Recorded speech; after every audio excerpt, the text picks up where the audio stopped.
Oimore kendo machiegni e chenro machielo kendo mano mar mine wacho kako bedoga kod ngeso kangeso e weche manyien mag oimore e mine wacho odhiambo makawuono antiere koda miyo mabende nitiere e sekta mar arita gin gi riwruok mabende okelo kanyakla mine mantiere e sekta ni kabende gitimo weche mopogore ne jokanyo magi kanyakla kod mine kod ji duto te mantiere pacho kodwa ni mondo olero matut ni to riwruok mare no timo ang'o to gin weche mage mabende gipodho godo jo Kenya ma pacho kendi machiegni kabisa. Sharon, kapok wachako to inyalo mana lero ne jopiny mondo inyiso ni to Sharon Abala en ng'awa owuok kanye to timang'o? Erokamano ahinya. Nyinga en Sharon Abala, anyaseme Kadinga, to tich matimo en tich safety, tich arita. En tich ma ng'enyne ji paroga ni en mag dichuo, lakini kaka ndalo dhi nyiri osechako bet ka donje to mae tich matimo sani.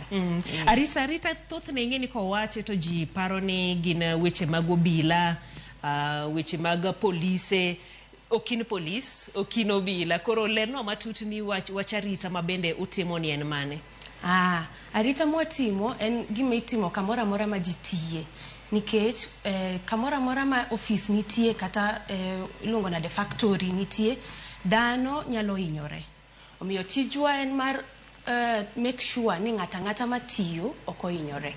Odoke dalagi ka onge lwete molalo koso tiende, kila kitu mare ber to oko hinyore kata matin. Mane tich mwatimo. Mano koro utime e yo mane? Utime ni upuonjo ji koso umiye gi gik ma gitiyo gode tich koso? Mago te watimo, ng'enyne ji kowinjo arita koso safety paro ni ogudu ma ng'ato rwako kadhi e tich kata gloves. Lakini nitie gik moko mang'eny mongesre safety, nitie gik mwaluongo ni policies. Policies gi en gik mwandiko ma wapuonjo go ji. Wanyiso gi ni sate kitimo safety, gimomiyo wanyiso ni ulugin en nikech mae. Koro safety ok en mano gudu kende, nitie policies, nitie puonj mwatimo sa kaka sa. Wapuonjo kawuono, wapuonjo kiny, ka nitie ng'ama nyien mobiro kamoro mwatiye, mokia environment neno. Wanyise ni kiki wuoth kae nikech kae nyaka ibed gi gini. Koro mane safety. Sama ichiwo puonj makamagi, ing'eni sama ichiwo ranyisi mar factory to kata office kaka kende kata studio kamendie bende nitiere hinyruok ma bende ji nyalo yudo. Unyiso ji gin jotije kende emupuonjo koso nyaka jok mondiko ji tich? Wapuonjo ji te, jok mondiko ji tich. In fact, safety kako ng'ere ni ng'amondiko ng'ato tich en number 1 safety person office no. Nikech en monego o make sure ni ng'ata mobiro tiyone doke dalagi kaber. Koro office kaka ma wanyalo neno gik moko kaka cables mantie kae ni, ng'ato nyalo wuotho ka ok onyise ni cables nika to nyalo wuotho to olwar piny to kolwar ochwanyore to tur. Ochwanyore to tur. To koro kotur kinyo onge tich. Jodalagi obet karite onge gimoro nikech nokong'iyo wach safety. Ma bende kaparo ntiere puonj mamoko ma bende oketga morito moting'o mago mag mach kapo ni mach owuok. Aneno kinyiso ji ni mach kumo winjo bed ni uringo to dhi uchung'e kati kwano fire exit gik makamago. Mago moko kuomgi? Mago be moko kuom gik mwatimo. To tinde kaka watime wapuonjo ji nyaka mondo gipuonjo dalagi. Nikech ok en mano office kende, nikech gik moko kaka mach ng'eni nyalo timre. Masira timre ahinya udi. Koro wapuonjo gi kata nitie moro motimo first aid. Wapuonjo ni semin gi nyathi matin e ot. To gimoro gimoro de ang'o monego gitim. Wapuonjo gi kamano ka gin e office. Koro ka gidok dala to gipuonjo jodalagi. To be seche moko wan gi events moko mwanyalo nyiso gi ni gemuru jodalau opuonj gi gibe. Koro wasebet ka watimo gi kaka magi mondo wa create more awareness e safety ni, especially wuok chieng' COVID eka ji mang'eny nochako ng'e ni safety ni en ang'o. Nikech inyiso gi ni rwak mask, tim kama. To from that time nyaka sani nitie a lot of awareness to ji mang'eny osechako ng'e ni kara gini onego watim nikech ing'eni ngima dhano kaka Nyasaye omiyowa en gima very important. Koro watemo nyiso ji ni ngima ni nitie goni irite maber. Kamano. Okay. Ritruok maber ni emomiyo koro untiere koda riwruok ma bende luongo ni Health and Health and safety. Yes. Wan gi riwruok mwaluongo ni HSC Women Kenya. Riwruok ni wachaka nyocha no wagemo nyiri moko an gi osiepna moro no wachake to gima momiyo no wachake no wadwaro ni wabede gi platform ma nyiri mantie field mar health and safety ni temo ng'eyo kaka onego gi maneuver ye kai.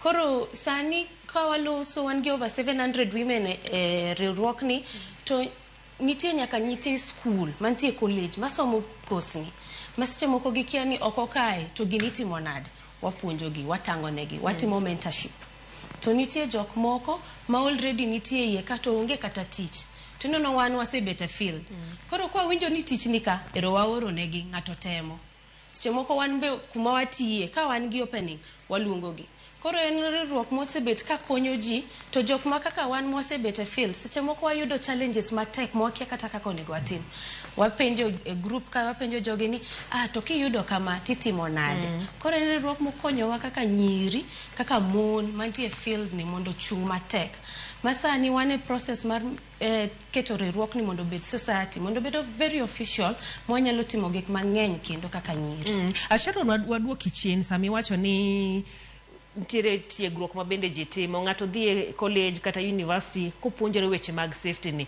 sama i apply nikech wang'e ni ntiere jopuonjre mwinjo be ni donje colleges kata university machiegni sama i apply ni course ni apply ni course miluongo nang'o ng'enyne environmental science kitimo environmental science nikech health safety HSC manisha ni health safety environment kar environment kae emi yudo wach safety gini gigite koro ka ng'ato dwaro kaw course ma wantie ni ondiko health and safety o kaw environmental side environmental science yes machielo mabede jibo penjore nikech thothne ng'ato wacho ni anyalo some kae to ka tieko tamoko akia kuma dhiye akia na yud tich nade kata jomoko nya wacho ni sector no ntiere kaka opong makoro ok gindik ji manyien chalo nade ne jok mosetie timo tiegruok machalo kodama e wach mar tich ing'e gima ber gi sector ni inyalo time kamora mora ok ni koro kin mana daktari mano bas itime kamora mora e hospital wan gi jo safety e school wan gi jo safety e factory wan gi jo safety studio kaka mai wan gi jo safety kamora mora omiyo yudo tich ok tek ahinya kise yudo course to kamora mora minyalo apply ma ji tiye nikech safety en kamora mora ma dhano nitie nyaka safety obedi koro applying teach tema kamora mora minyalo yudo ni kampuni nitie tinyiso gini anyalo offer mae gi mae gi ero kamana ahinya thothne bende ibo yudo ka mana kaka iwacho utiwo tiegruok kata utiego ji mantiere e ofise ahinya to kidhi e dala kaka kuom ranyisi ma miwacho wach mag mach mas bende sik muoch waseneno masira katimore to jopiny ema kuongo chopo kanyo kapo kata jo fire kata jo ambulance kata obila ochopo tineno ka jopiny e jok mokuongo sama mach otimore jok ma bende timo rescue mareso jo wetegi gin mana jopiny dibet ni jogi bende umiyo puonj ahinya kopogore gi jok motimo ne gi ofise mana dear watimo kamano kaka sani co-founder nani en gi kampuni ka iluongo ni Essence Park ochako chenro moro magikonyo ji mantie dala kamano giluonge ni Mama Rasilmali gidhi gipuonjo mon mantie e ground kaka mama wajo kaka mago ipuonjo gi nyiso gi ni kama otimore tim kama to be ok puonj gi mano kende ipuonjo gi nyaka area mar environment mitemo kon inyiso gi ni ineno waste ma ingo kai rita luora ma kumidake to ipuonjo gi ni nyalo tiyo gi gini ba konyi mondo yude pesa moro koro ipuonjo gi wach safety tipuonjo gi wach environment to just the other day gibet gi graduation ma the first cohort ma gidhi mbele timo kamano to konyo ji ahinya jok graduation manyiso ni tok tiegruok ni ka gisekalo koro gi graduate osepuonj gi osepuonjgi for a while, koro ging'e ni safety en ma, environment en ma, koro kama eka konega kony jooda, ka gimoro timre emergency kama eka katimo. To mano bet the first graduation and very nice nikech iwinjo kaka ji wacho ni anapuonjra kamae, apuonjra gima, to wadhi mbele gitimo kaka ma, wadhi mbele gitimo gik moko kaka magi mondo wakony kata jok maonge ofis, lakini masira nyalo yudo mondo ging'e kaka ginyalo timre sama masira obiro. Geng'o masira to en gima ber, to samoro bende wapoko timore kendo bedo. Sama ni wacho weche mag polisi, andika ma bende itimo nitiere mar iluonge ni waba somane. Ma bende ng'iyo kanyero, aparo ni en mar insurance, wiba. Ma bende ng'iyo chulo jogo eko ma bende oyudo masira e kuonde gi mag tich. King'iyo pacho kendie, thoth kembe, thoth ofise, be giketo chikni, be giketo wach mar insurance ne kare. Sani gi kaka serikal okasre, ng'eny kembe nyaka tim kamano. Iga ka iga ji nyaka dhi mondo gi make sure ka iyudo accident nyaka report, nyaka nyis jogo ni wayudo accident ni mae ema gima otimore. Koro wiba ni to idwaro ne kembe ni te nyaka ndik, onge kambi monego ti ka onge wiba. Serikal oketo mano no chuna ne kambi te, nikech dhano ng'ato, ngima ng'ato en important. Kaka riwruogu mar HSC Kenya, Women Kenya, dibed ni bende udhiro kembe gi nikech ing'eni nitiere jomoko ma ok luw chike. Waseng'eyo ni nitiere kata jomoko ma kata osuru nok gichul, nitiere jomoko ma ywak ni ing'adowa NHIF, NSSF, to pesa ni ok chor ne sirkal kaka dwarore. Kembe bende nitiere ma jogi hinyore, wiba ni kaluwore koda chik, ok gichul jogi kaka dwarore.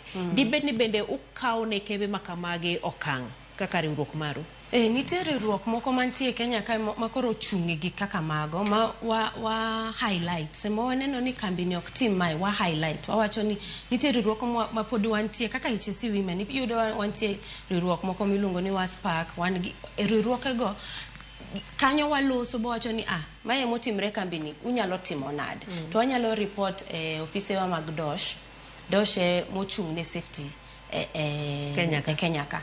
Koro wanyalo report wanyisogi ni kama to gin gikawo ga action. Gikawo action nikech ging'eyo ni ka ok gitimo kamano ng'ato e kambino nyalo hinyore to onge kaka jo de bro konyo. Okay. Ma bende ng'ata ma bende dibed no yudo hinyruok, poko chule, nyalo tudre kodu mondo kony dhiro weche makamagi. Hero kamana ahinya. We wadhie nitiere bathri riwruogni machielo ma bende iluongo ni AfriSafe. Nyiso matine wi AfriSafe. AfriSafe koro en nyasi. Wan gi nyasi mwatimo Afrika te. To nyasi ni pile ka pile, iga ka iga, wabet kode different countries. Inyalo yudo kaka iga ni edhi bet Zambia, iga moro chane ntie Nigeria, ntie iga moro mobro biro Kenya. To nyasi ni en mar puoyo jok mosebet katimo maber e safety. Wapuoyo kembni, wapuoyo ji. Wapuoyo kaka Kenya ka nitie kambi mar Kenya Airways mosebet mochung motegno gi AfriSafe ni ma last year ne gitero nyaka ji nikech mondo gitang' ne piny ni one safety number one irwa. Koro girito jotijegi. Girito jotijegi to wang'iyo mondo mi opuoyi ntie gik monde gisebet kisetimo kumidake koso kar tich. To mage gik mibrongi timi puoch mi trophy kikadho. Gin gik moko kaka mage? For example, ka in environment ni ikonyo ji mondo ngi come up with initiatives manyalo konyo ngima ng'ato. Maybe en gima ok tim pile ka pile. Inyalo wacho ni na bet to aneno ni technology ni ma iloso manyien ni nyalo konyowa mondo kik ng'ato lwar wuok malo semotiyo malo kik olwar piny. Koro gik kaka mago, gik ma stand out go, i report tiwacho ni timo ma titang'o evidence ni mae gima timi award. Kamana ahinya. Sharon, watieko kendo mapiyo piyo. Ere kaka ng'ato nyalo donjo kata nyalo bedo jakanyo mar riwruogu? So koro mar riwruoga anyalo miyi namba monego ma ji nyalo donje. Sani wan mana gi WhatsApp group ma nigi almost over 700 women. To very soon wadhi bet society. To ko bet society koro wabro bet gi chenro mar donjo. But for now one open to all students, jok matiyo muinete one open to all man tie field ni koso dwa puonjre mang'eny wi safety. Okay. Inyalo mana ng'iyo kamera no kaito iwach godo namba no mondo gikawe. Aya, where some ni namba no en 0798345330. Inyanuoe 0798345330. 330. Aparo ni ibede yudo namba no kapo ni dwaro riurigi riwruogno ero mar HSC Women Kenya to namba ero ni kanyero mabende ise chiwo. Wachni mogika watiko. To mar AfriSafe kidwa participate nikech warwako jitenya ka Kenya countries mora kidwa participate idhi www.afrisafe.org. To inyalo yudo kaka inyalo bet part of it, inyalo yudo award ni mondo itang ne piny ni ibe safety ikete chung. Ikawe gima karero kama na wachni mogik. Wachna mogik en niya riwruok ni mwatimoni ok en mana gima wanyalo wacho ni ochune mon kende kata jok moko ma chuo be warwako gite. Warwako gi mondo gimi mine support. Kin gi nyari nyise ni mae be en tich ma inyalo tim gi nyiri.